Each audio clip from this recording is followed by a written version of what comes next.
May gusto lang akong sabihin sa'yo ngayon tungkol sa katotohanan ng buhay. Dapat mamuhay ka ng maayos ngayon. Mamuhay ka ng maayos bago ka mawala sa mundong ito. Buhay mo ay regalo ng Diyos. Huwag mong sayangin ang oras mo. Nilagay ka ng Diyos dito dahil may kailangan kang gampanan. Kaya huwag kang tumigil sa pagtatanong o sa paghahanap kung ano ba talaga ang misyon mo. Kaya huwag mong masyadong seryosohin ang maliliit na bagay. Huwag mong igugol lahat ng oras mo sa pagpapakapagod. Maglaan ka rin ng oras para magsaya, para gumaan ang mood mo. Ito ang totoong sekreto ng buhay. Mamuhay ka sa mismong araw na ito. Sa halip na mag-focus ka sa pagod dahil sa trabaho mo ngayon, mag-focus ka sa bunga ng pagtatrabaho mo. Kung may nagsabi man sa'yo na dapat talaga seryoso tayo sa buhay, dapat seryoso sa lahat ng oras, mas lalo kang ma-stress, mas lalo kang ma-frustrate, mawawala ang gana mong ngumiti at tumawa. Naaalala mo pa ba nung bata ka pa? Wala kang ibang iniisip kundi ang maglaro lang, di ba? Yan ang pinakamahalagang aral na kailangan nating baunin sa ating paglalakbay. Huwag kang magseryoso sa mga bagay na wala namang maidudulot na positibo sa'yo. Para lang tayong nagbabaraha. Laruin natin kung ano ang nasa sa atin. Paano kung seryoso ka na lang palagi? Kawawa ka kung dumating na ang huling araw mo. Mas lalo kang malulungkot dahil hindi mo man lang naranasan ang kagalakan sa panahong pwede pa. Kaya palagi mong ipaalala sa sarili mo na hindi ka mananatili sa mundong ito. Kailan ka ba mamuhay ng magaan lang? Kung puputi na ang uwak? Kapag pinapaalala natin sa ating sarili na mamamatay din tayo sa darating na panahon at hindi natin alam kung kailan magwawakas ang lahat, kung talagang ikakapit natin ito sa ating buhay na ang lahat ay hindi mananatili magpakailanman, siguradong hindi mo sasayangin ang iyong buhay sa mga walang kwentang bagay. Karamihan sa mga tao ngayon ay naghahabol na ng mga material na bagay. Gusto ng trabahong malalaki ang sweldo para mas madaling yumaman, para ma-please nila ang ibang tao na wala namang pakialam sa naabot nila. Wala silang paki sa ginagawa mo dahil pareho rin naman nilang ginagawa yan.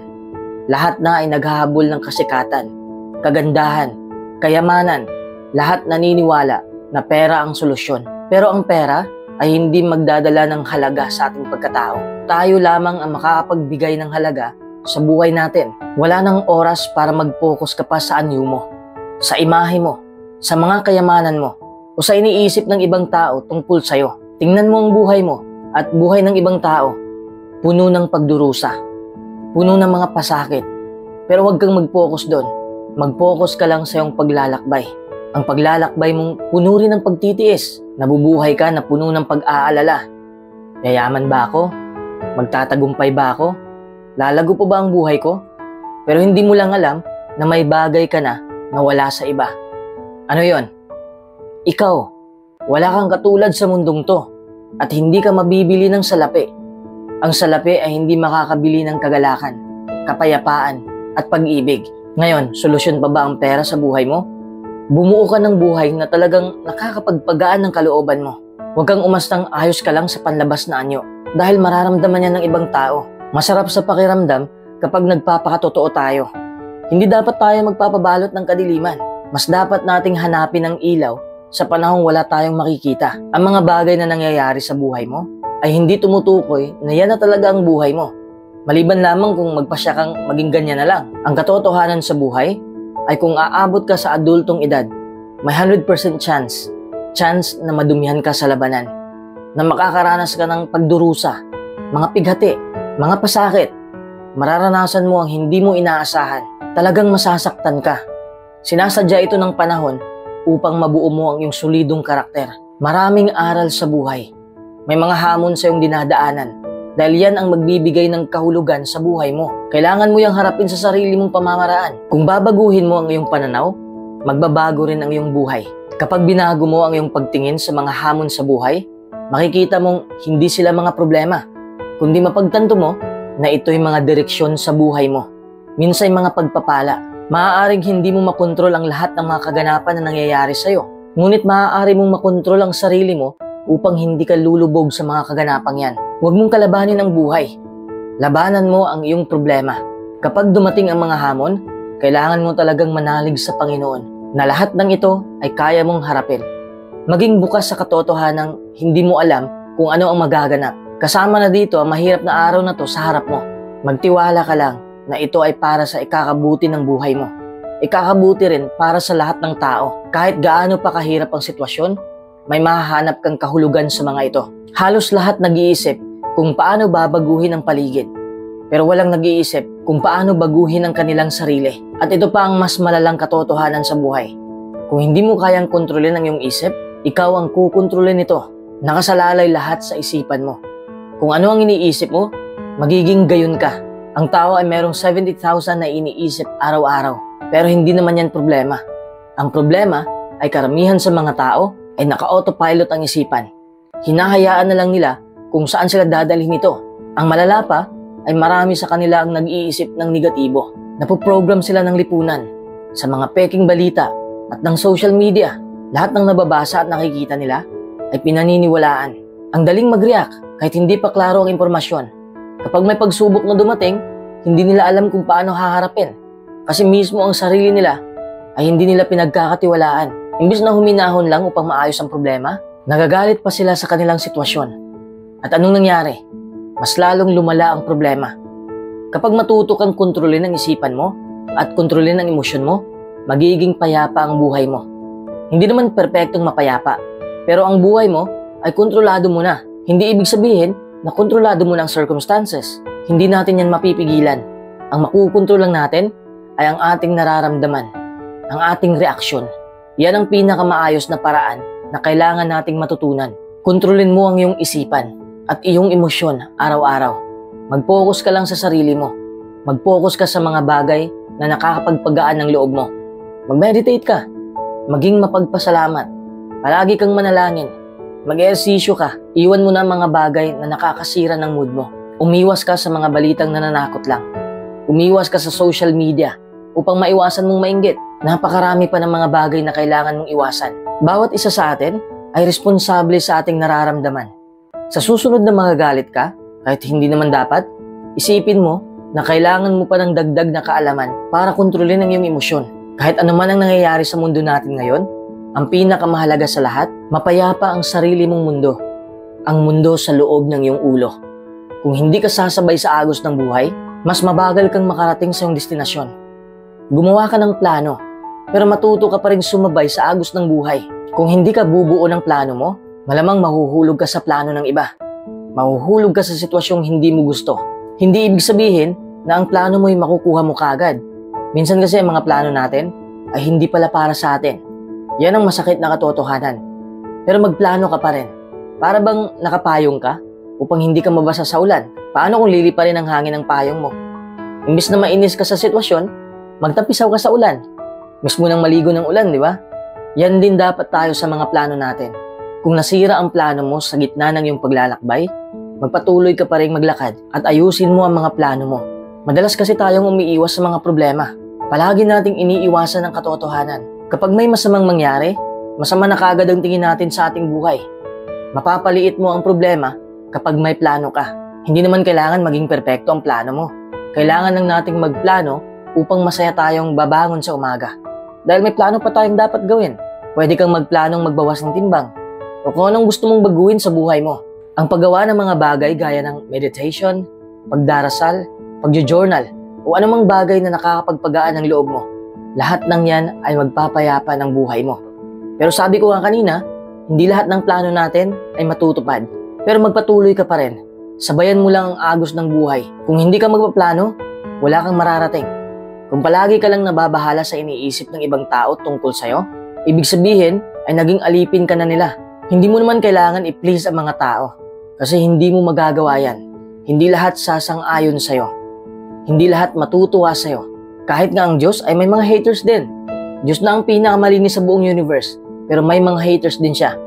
Tayo pa kaya na tao lang? Lahat kasi tayo ay magkakaiba. Magkakaiba ang ating paniniwala, kaisipan, pananaw, mga plano. Pero dahil sa pagkakaiba natin, napakagandang mabuhay sa mundo. Pero may mga tao pa rin na hindi pa handa para magpakabait. Hindi pa handa sa mapayapang buhay. Yung iba'y walang awang pumaslang. Hindi lahat ay handa maging positibo sa buhay. Huwag mo namang hayaan na pati ikaw ay ganyan din. Hindi naman kita mapipilit na maging positibo. Ikaw pa rin ang magpasya. Magkaiba kasi tayo ng pananaw sa buhay. Magkaiba ang ating opinyon, ang ating mga reaksyon. Dahil lamang hindi sila sumasang-ayon sa'yo, o kahit na kumukontra sila sa'yo, at sa mga plano mo, hindi nangangahulog ang magpapakulong ka na lang sa ganyang sitwasyon. Layuan mo lang na parang walang nangyari. Hindi mo kailangan makipag-away pa. Ang negatibong reaksyon nila ay huwag mong dagdagan. Hayaan mo rin silang magpasya para sa kanilang sarili. Maging isang halimbawa ng isang taong nagpapahintulot sa opinyon ng ibang tao nang hindi ka naapektuhan. Maglakbay ka ng walang puot. Ang mga taong ayaw sa'yo, hayaan mo na sila. Maging abala sa pagpapabuti ng iyong sarili. Magpakatotoo ka lang dahil halos lahat ay nakamaskara na. Huwag ka nang dumagdag sa kanila. Hindi ka talaga magiging masaya kung pinipeke mo ang iyong sarili. Kailangan mong ipagmalaki ang buong pagkatao mo. Hindi ka pangit kung naniniwala ka na maganda ka. Ang tunay na kaligayahan ay hindi darating sa'yo kung binabago mo ang tunay mong pagkatao upang matanggap lang ng ibang tao. Hindi ka tunay na maging masaya kung hindi ka tunay sa sarili mo. Dapat komportable ka sa pagkatao mo para maging komportable ka rin sa kahit sino. Lahat ng mga maling tao ay iiwan ka. Pero ang tunay na tao, katulad mo, ay mananatili sa buhay mo. Real people attract real people. Magpakatotoo ka lang at sabihin mo ang tunay mong nararamdaman. Bitawan mo ang taong hindi ka tanggap. Kung paano kanila tinatrato, karma na ang bahala sa kanila. Kung paano ka mag-react, karma na rin ang bahala sa'yo. Ito pa ang masakit na katotohanan. Ang mga taong miserable ang buhay, sila ang hihila sa'yo pababa. Dahil gusto nilang maranasan mo rin ang kanilang pagdurusa. Huwag mong hayaan na nanakawin nila ang iyong kagalakan. Ang taong mapagmahal ay napapalibutan ng taong mapagmahal. Ang taong masungit ay napapalibutan din ng kagaya nila. Likas na sa katangian ng ilang mga tao na hindi ka nila gustong makitang masaya dahil hindi pa nila nararanasan ang kagalakan sa buhay nila. Maraming tao nakatira sa mapusok na mundo. Marahil ay hindi nila namamalayan o hindi nila sinasadya na dalhin ka sa mundo nila upang may kasama na sila. Huwag kailanman baguhin ang tunay mong pagkatao para lang matanggap ka nila. Kung mananatili ka lang totoo sa sarili mo, kung mananatili ka lang sa mundo mo, kung mag-focus ka lang sa kabutihan mo, lahat ng tao ay susuko sa paghila sa iyo pababa dahil napakalakas mo na. At ano ang epekto? Imbis na hihilahin ka nila, sila na ang hihingi ng tulong mo upang maiangat mo sila. Maging ilaw ka sa madilim nilang daan. Kapag mag-iisip ka lang ng positibo, maraming tao mahahawa sa iyo. Hindi ka nila kayang ibagsak nang walang pahintulot mo. Huwag mong hayaang kainin mo ang mapait nilang ugali. Halos lahat ng tao ay may sakit na kinikimkim, kaya dinadaan na lang nila ito sa panghuhusga. Kaya inuutusan kita, kahit anumang araw, pakiusap, maging ilaw ka sa ibang tao. Pagaanin mo ang kanilang buhay sa pamamagitan ng pagpaparamdam mo ng kabaitan sa kanila. Maging isang positibong halimbawa para sa mundong puno ng negatibo.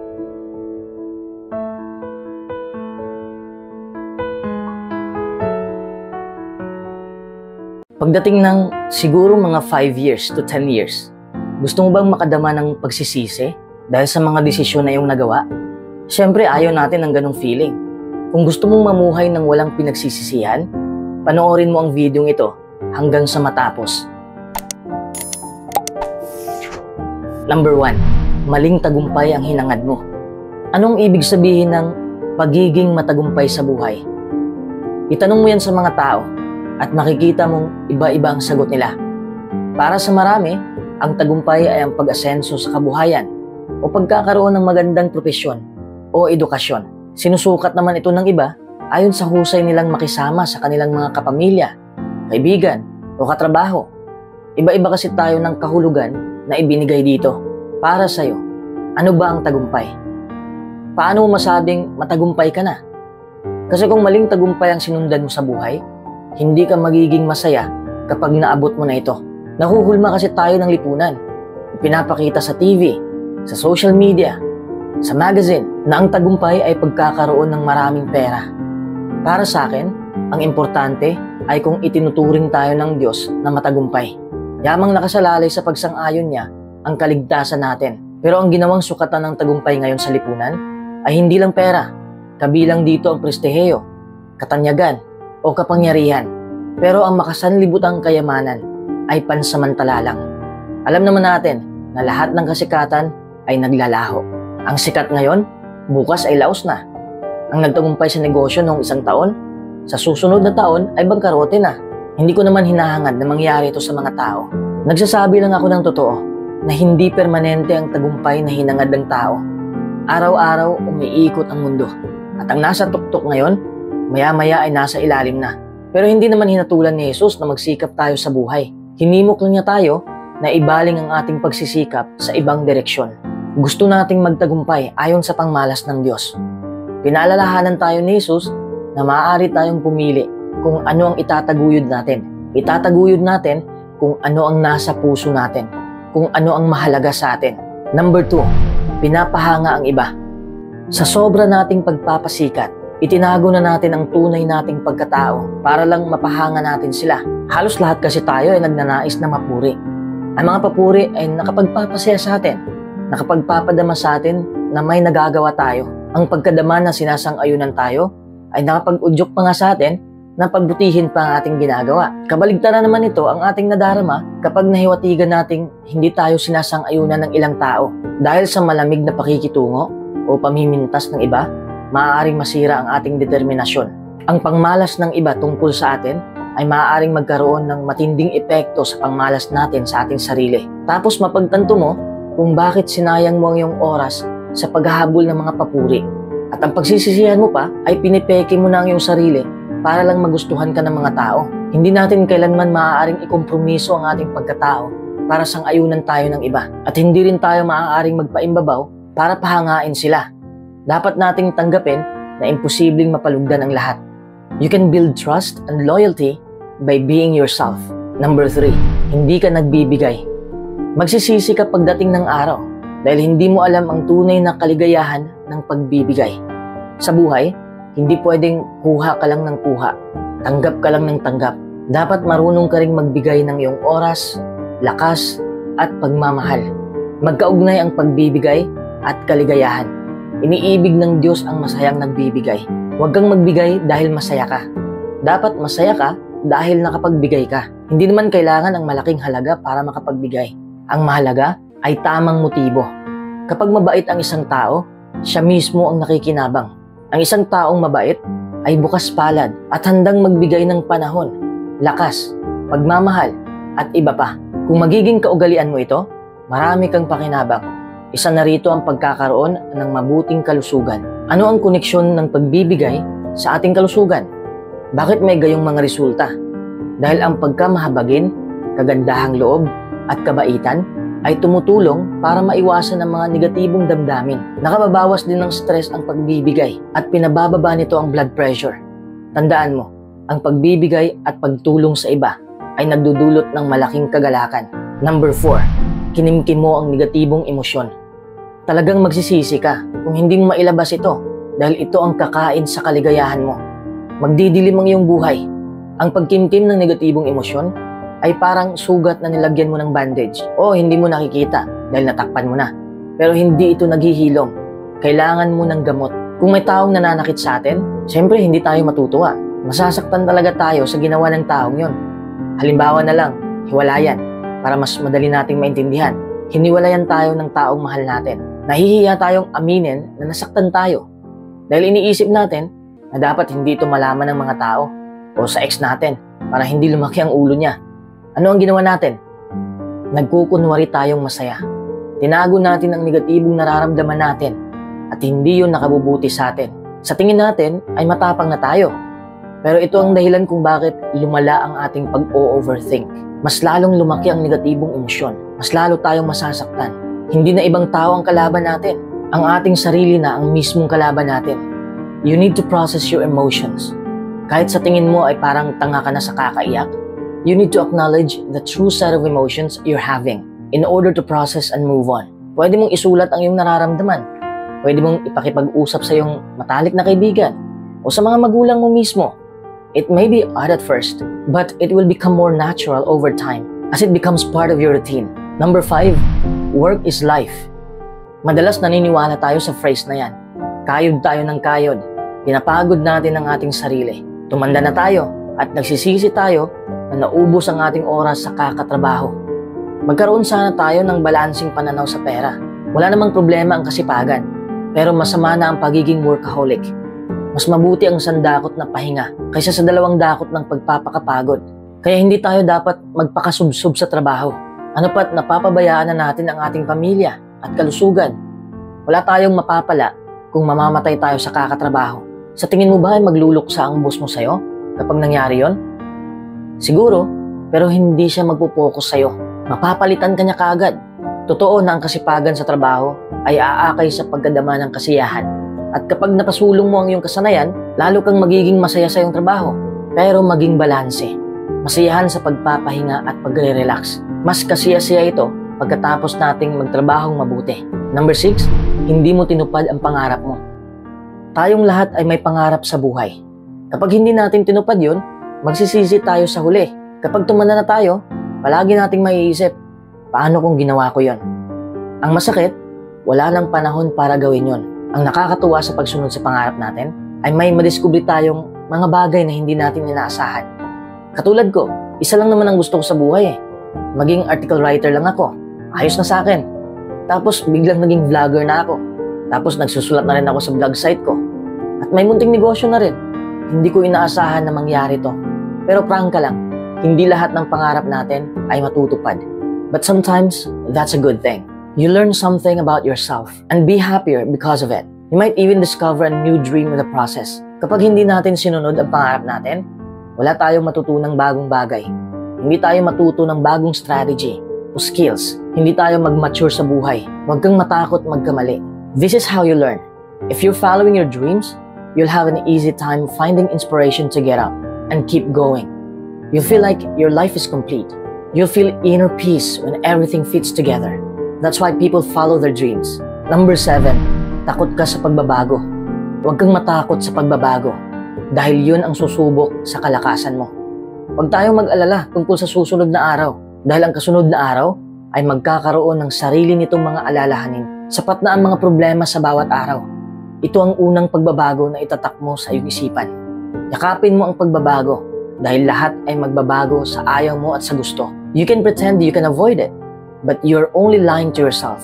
Fear of the unknown is natural, but it doesn't help very much beyond making a person more prudent. Beyond that, it holds us prisoner, and the change still happens anyway. Therefore, you have a decision to make.